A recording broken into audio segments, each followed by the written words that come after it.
বৃহস্পতিবার দক্ষিণ লেবানন জুড়ে ইসরায়েলের হামলার পাশাপাশি জারি করা হয় এলাকা খালি করার নির্দেশনা, যার ফলে নিরাপদ আশ্রয়ের খোঁজে এলাকা ছাড়তে বাধ্য হচ্ছেন হাজারো মানুষ।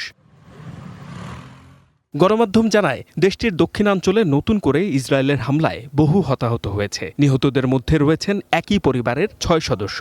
সাইদা ও টায়ার সংযুক্তকারী এক মহাসড়ক দিয়ে পালানোর সময় ইসরায়েলি ড্রোন হামলায় নিহত হন তারা। এছাড়া নাবানিয়া এলাকায় একই পরিবারের ৪ বাংলাদেশি আহত হয়েছেন বলেও জানা গেছে।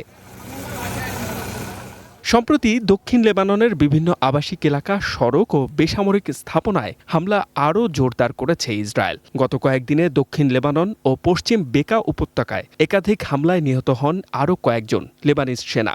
ধ্বংসস্তূপের নিচে হতাহতদের খোঁজে অভিযান চালাচ্ছেন উদ্ধারকর্মীরা।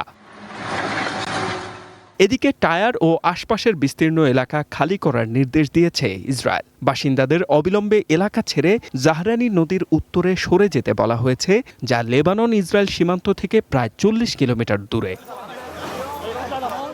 ইসরায়েলি বাহিনীর দাবি, হিজবুল্লাহর অবকাঠামো লক্ষ্য করে এসব হামলা চালাচ্ছে তারা। তবে বিভিন্ন হামলায় বারবার ক্ষতিগ্রস্ত হচ্ছে বেসামরিক এলাকা ও জনবসতিপূর্ণ অঞ্চল। আন্তর্জাতিক রেড ক্রস কমিটি বলছে, ইসরায়েলের ব্যাপক হামলা সাধারণ মানুষের জন্য মারাত্মক ঝুঁকির, যা মানবিক সংকট আরও বাড়িয়ে তুলছে।